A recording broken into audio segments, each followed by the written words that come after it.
everybody, and thanks for checking in with us at Funeral Innovations Trends, Tips, and Technology, where we chat with industry leaders to discuss marketing trends, business tips, and technology innovation.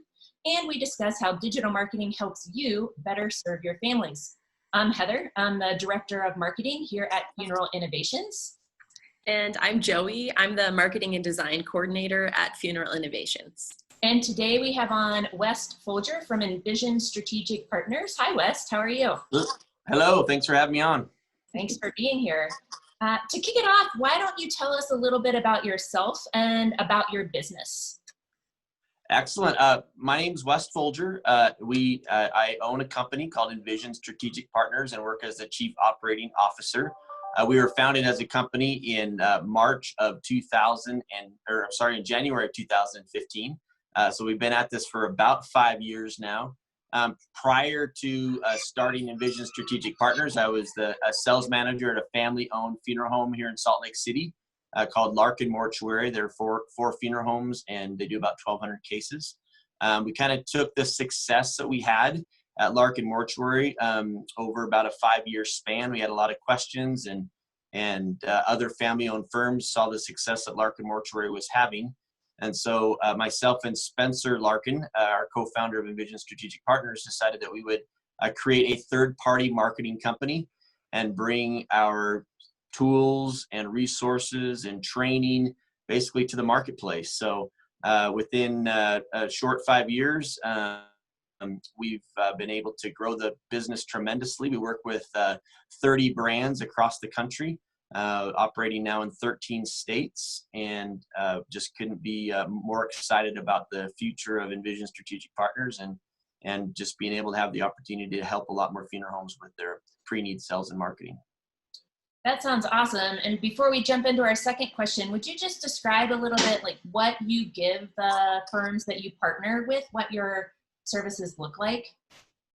Absolutely. It's really a win-win relationship, and we really look for the right partnerships. So it's funeral homes that want to be proactive in their marketing strategy and to really want to compete in that pre-need space. There's a lot of wonderful funeral homes that do an excellent job on that need side, but the really only way, in my opinion, of course, I'm a little biased, to really drive future business and future growth is to have a strong pre-need program, to go out and talk to families before the need arises and to fill your filing cabinets with future business.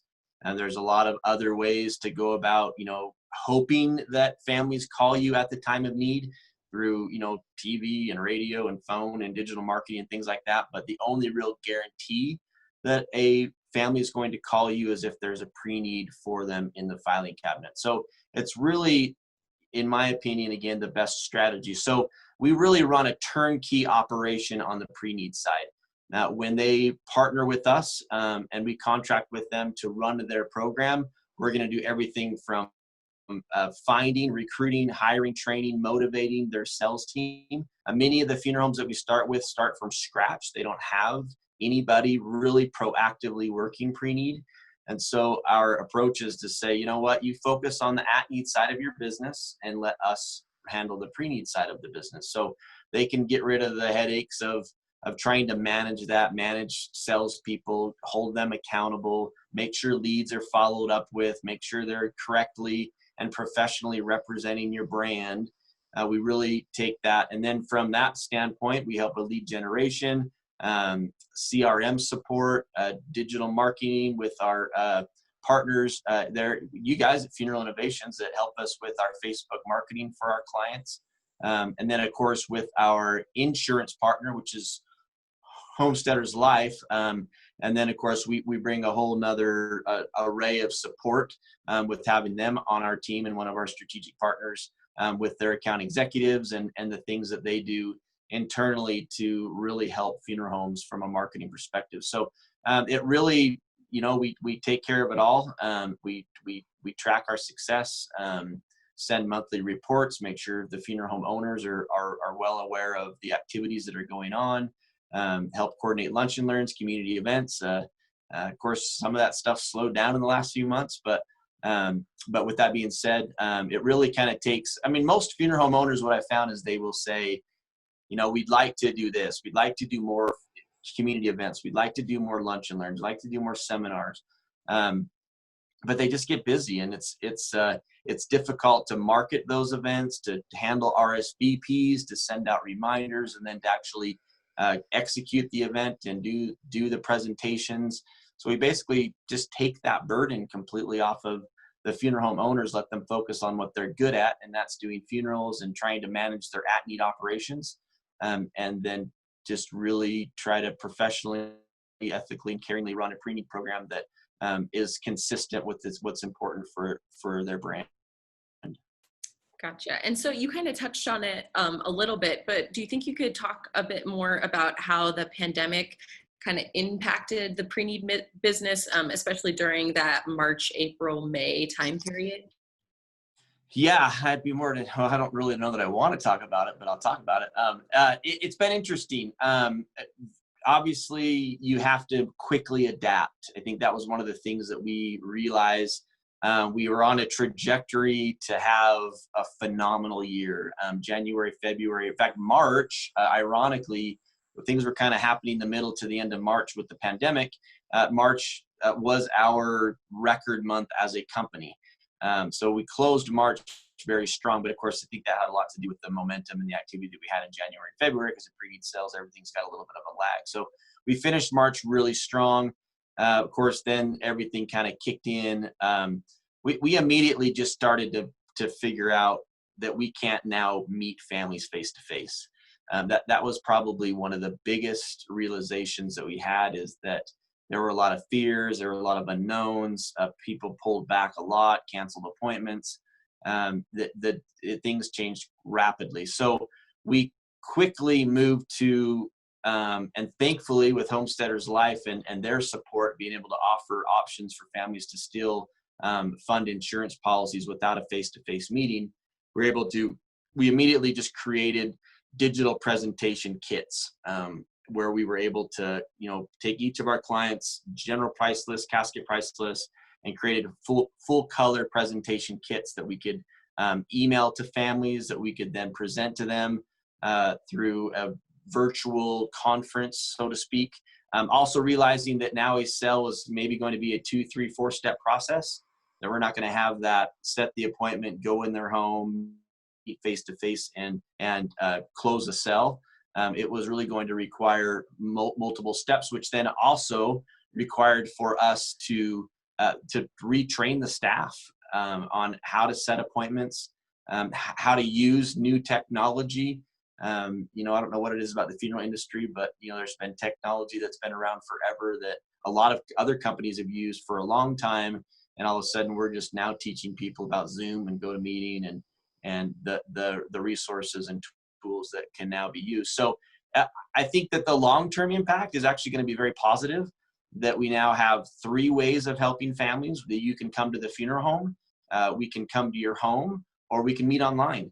And we never really explored that third option very much. And so now for some people, especially the younger generation and into the future, I think that we're always going to have that third option available for families who would prefer and just say, hey, if we can do this all online, we're comfortable with that. We can still see people's faces. We can still have interaction. I think there's definitely a part that we all miss right now, of that real human connection, of actually, meeting people, shaking hands, giving hugs.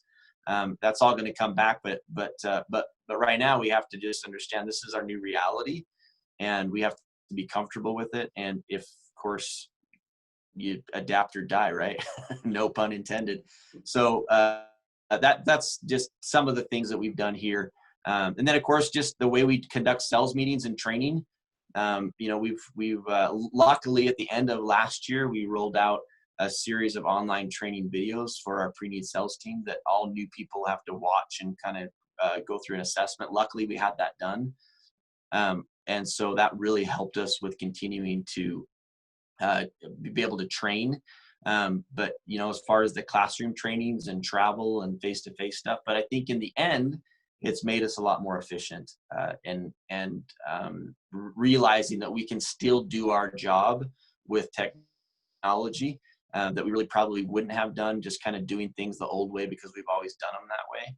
it's forced us to change and adapt. And in the end, I think it's going to make us a lot more productive. That's great. And you talked about how you incorporated technology, adapted quickly, and how you did see that dip in pre-need. Have you seen anything shift in the past couple months, or talk about what's working with pre-need now that we're a little further down the line?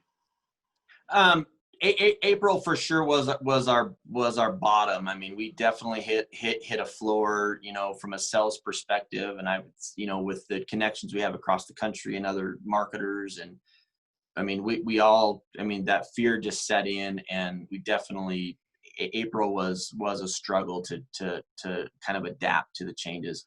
But then May, we got a little bit better. June, we increased a little bit more. So April, by far, I'm sure probably consistently across the board was probably about as bad as it was going to get, as everybody was trying to learn and adapt to the new norm, as everyone's saying, right? So, and then we continued to just kind of stay on course with our meetings and our training. And again, May we picked up, June we picked up, and July, this month, we're actually we'll beat last year's July. So I think that, as long as you realize that this is going to be, I mean, we didn't know how long this was going to last. If you went into it with, hey, this is going to be over within 30 days, let's just ride this thing out, you're probably in trouble right now. But we thought, well, we don't know. This could last a month. This could last a year. And we're now finding that it's lasting a lot longer than we had all hoped, for sure. But the other thing, though, that we've really realized is we believe that there's an increased awareness, that families are actually more aware. I don't know if it's that maybe just as much death as we've been talking about in the news and all this kind of stuff, that there's an awareness of what's important and the things that we need to prepare for. I think the preparation has kind of been a theme across all industries. Buy as much toilet paper as you can type of preparedness. So I think our mindset's changed. The luxuries, vacations, things of that nature have become less important, and preparation has become more important. I think we look at things differently, and that's made an increased awareness. We've seen the amount of call-in inquiries increase at funeral homes. Obviously, there's not walk-in business because people are afraid to go out, but there is an increased awareness. And one of the things too, I was going to mention, our approach in April, especially because we were having a hard time setting appointments, we wanted to keep the activity going. And so we actually created phone scripts, which were just checking in scripts. And that really made a difference to keep the pipeline moving. So we had challenges of, don't even call and try to set appointments. Let's just call as many people as we can and see how they're doing, see how they're getting along. You're just, again, strengthening that relationship. So we use text messaging and email and phone calls and ringless voicemails as well, just to basically call people and just say, how is this impacting you? How are you doing? Is there anything that you need?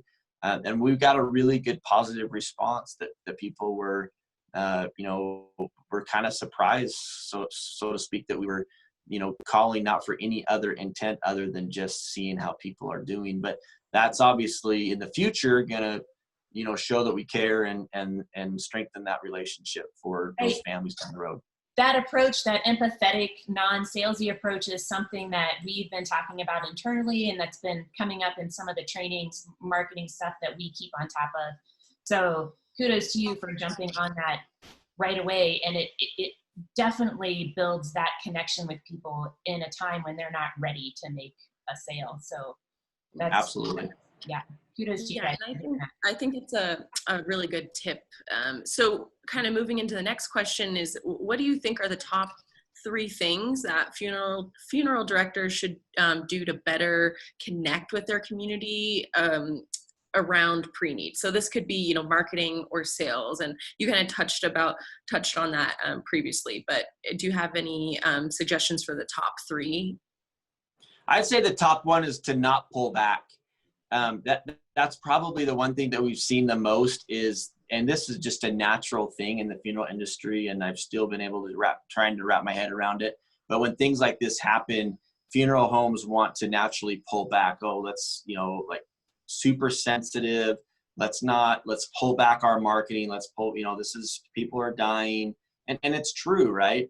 But I think that don't pull back. If anything, get your word out more. Now you might want to change your message just a little bit, but I don't think that we pull back during this time, and we change the message to that, of course, the message of empathy and relationship building and things like that. But there's been, even within our own accounts, several owners who have kind of said, we want to, let's stop, marketing on Facebook. Let's stop doing this. We don't want to come across insensitive, and this is a difficult time for everybody. Now, geographically, we have to be aware of that as well. There's other areas that have been hit a lot harder. We're in the state of Utah. We've been fairly fortunate. We have a client in New Jersey who they were in like the epicenter. So, there's a little bit more sensitivity to kind of what was going on there. But I think number one, don't pull back. Now is the best time to get your message out, to get your branding out, to make people aware that you're there and that you care. And I think just, again, then being proactive, in communicating with families the options available. Some of the content that we've changed on Facebook, for example, is just letting people know that phone arrangements are available. These are some, proactively communicating. This is what we're doing in lieu of traditional funeral services and viewings. Just being really proactive in that messaging of, we're still here to help you. We're still here to create a meaningful service for your loved one. We're going to do it a little bit differently. But I think that there's been, unfortunately, a lot of families have missed out on some of those more traditional methods. And then just, I think that, training. As the third one is that, while we're making these changes, I think that you can't just make decisions at the top level of your organization and expect for everybody to understand what's going on, but just, real good training with your staff and effective communication. And then, of course, just letting people know that the precautions, I don't think a lot of funeral homes have been very good at this, but the precautions that are being taken at your funeral home to make it a safe place, where people will feel comfortable. I've seen all kinds of, things about, this is the no handshake zone, or, suggestions on, using your words and your eye contact as opposed to your touch. And just really actively communicating both with your staff and your families that things are different, but we're still here to take care of you the best we possibly can. Yes, we've been finding that too, that people really, they've made changes to their services, but they're not telling the public. So then the public doesn't know what to do. They don't even know where to go to look. Right. They're unsure on if it's safe and they can't find. So it's really communicating that, I agree, is super important. I was interested in what you said about training. You said you were using video tools before the pandemic hit. Are you doing those more? And are they like short training videos that you send to everybody? How does that look? We do, initially for the first, during the month of April as a management team, we actually we had a meeting every morning. Obviously we wanted to be on top of things. And we actually had a daily call with our entire sales team in the afternoon. So, which is not something we would ever normally do, but we wanted to and we had, everybody was concerned. And so they were very, very, very well attended, and just to make sure that we were getting the training out. The other thing that we did, which it was really vital, is that not everybody can attend every meeting. And so we recorded every meeting and then we released that as a recording. So when you're dealing with training and just understanding that there's never ever going to be a time where everybody can be in attendance. So there's always going to be staff that's going to miss those online meetings, that we recorded every meeting And it's really been a cool experience because we just started a YouTube channel. And all we did was just recorded those and then transferred them to our YouTube channel. So they could go back, and we titled those. And so if we had any specific training, technology training, CRM training, online sales tools, things like that, people can now, instead of having to repeat ourselves over and over again, which we find ourselves doing all the time, is to say, hey, we actually discussed that in our meeting last week. I'm going to send you the video link.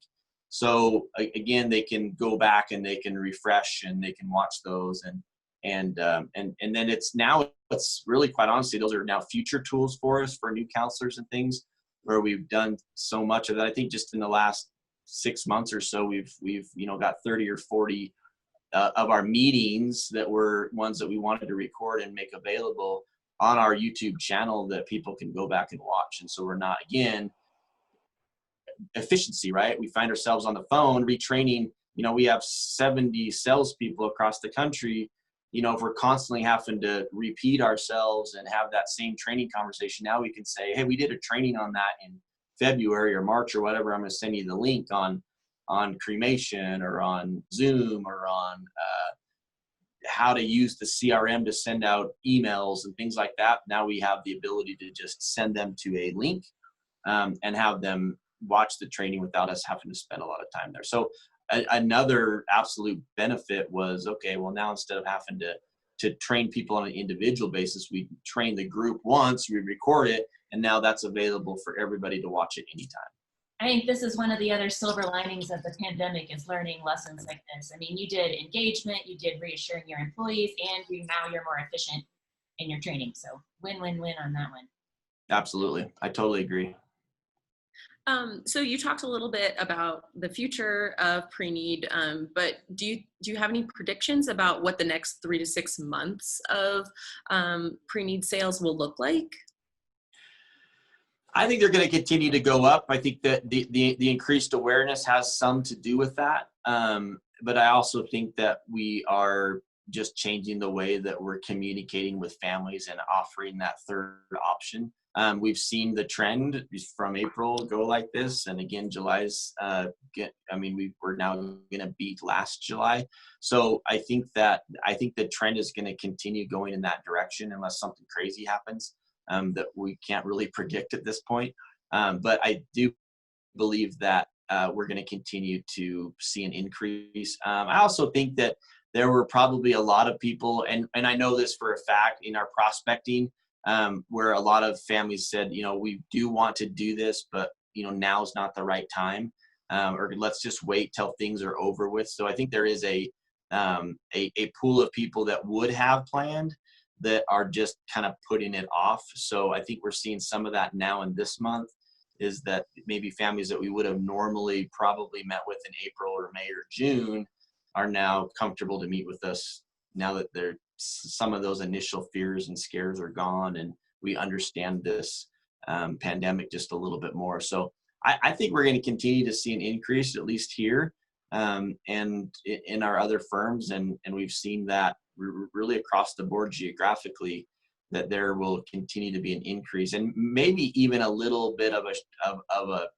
a peak or a spike in that, of people that have been waiting to plan until things are over, that now we'll have maybe a larger group of people who've been just putting this off because of the pandemic, who are now comfortable to plan and meet with someone either.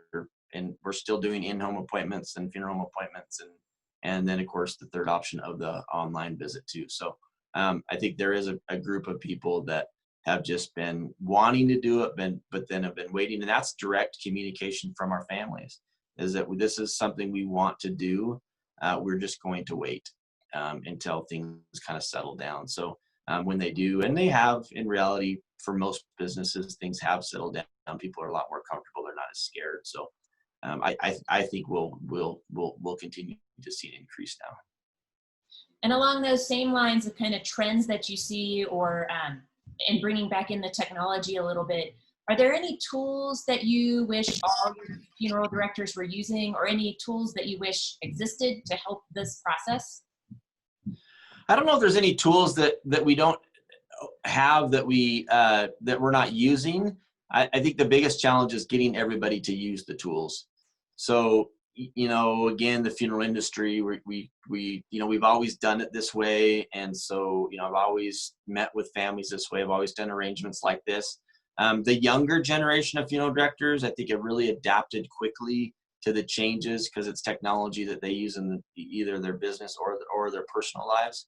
But it's really just, trying to just understand that I don't think that things are going to change that much. And really, in reality, there's several brands that have done things like this a long time ago, where especially cremation brands and different things, where they like, we can just take care of this all on the phone, or we can meet online, or I can come to your home and take care of this. You don't even need to leave your house.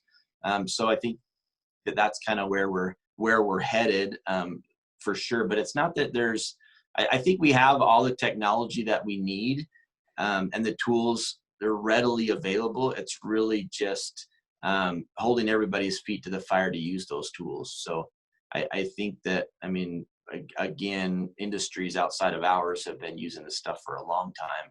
And, now we're just realizing, okay, well, if we want to continue to stay relative, we have to do these things. So it really is just, holding people accountable and holding their feet to the fire. And some of those funeral directors that have been around for 30 or 40 years that still, use a fax machine and write paper contracts.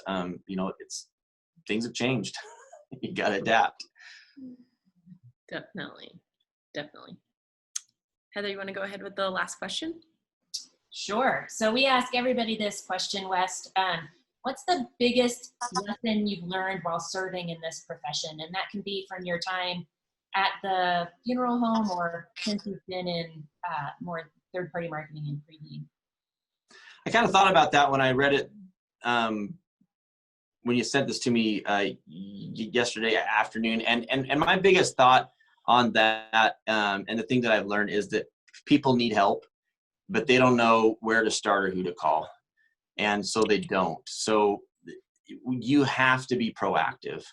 That's the one thing, is that, despite all the messaging and the marketing and stuff that we can do, that fear of death exists. Everybody knows they're going to have to face it. Everybody knows that at some point in time, they're going to have to come into a funeral home and make funeral arrangements.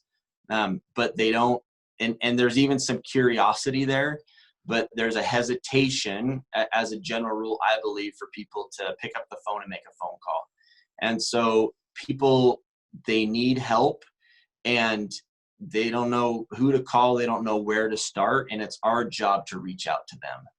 It's our job to proactively reach out to people. So again, in the industry, there's been a lot of fears of, well, what does that mean for our brand? Are we ambulance chasers? There's all these weird things that are out there. And we actually create that, I think, within our industry. It's an internal conflict, because as we go out and do these things, lunch and learns and events, and reach out to families, they're grateful for the contact. They're grateful that someone is reaching out to them, because they don't know who to call. They don't know where to start. They don't even know what questions to ask when they're in this space of, this is something we should think about.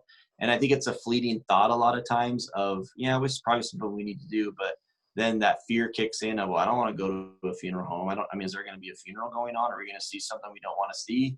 And they kind of pull back. So people need help, and we have to proactively reach out to them and deliver that message, because they're not going to come to us for it. We're never going to be able to do anything to get people to line up at the door and take care of their funeral plans, because it's a fear that people have. But there's a sincere curiosity, I think, that they have as well, that if we reach out to them, they're going to be very, very receptive. So I think they're hungry for help, and they're hungry for information. And we got to stop pulling back and trying to be ultra sensitive and hypersensitive that we might offend somebody. There's nothing, I've been doing this for over 20 years, even sending direct mail. We'd get nasty notes back on a piece of direct mail that were, how dare you send me this? And when we need you, we'll call you, take me off your mailing list. That's always going to exist, but the sheer number of people that are hungry for the information, more than outweigh those who get offended by our message. And we need to not worry about the squeaky wheel, so to speak, and keep delivering the message consistently. I mean, it's amazing that we'll do an ad on Facebook and one person will comment negatively about that ad, but that ad also generated 50 leads, right? So we have one person who's saying, how dare you put something like this on Facebook? This is morbid. I mean, there's all these words that they'll use, right? But then you have a whole nother group of the population that's saying, I'm interested in this information. Those are the people that we need to listen to. We need to stop listening to the people that we're offending, because we'll offend them no matter what we do. And just understand that we can't give those people that much attention. People are hungry for help, and they need to know who they can reach out to. But more than anything, we have to reach out to them first, because they're probably not going to call us. 100% agree with that. Great insight. Yeah, definitely. Very well said. So that is all the questions we have. Thank you so much, Wes, for joining us. We really appreciate your time. And thanks for joining us this week on Funeral Innovations, Trends, Tips, and Tech. So we'll be posting this video on our blog, on our YouTube channels, and you'll be able to access it on our Facebook feed. So feel free to check back, and we'll be back with another show soon. So check back in with us next week. If you have any topics you'd like to see discussed, or someone you'd like to hear from in an interview, add it in the comments down below. And be sure to visit our website at funeralinnovations.com. Thanks so much. Perfect. Thanks, Joey. Thanks, Heather. Appreciate your time. Thanks for having me on.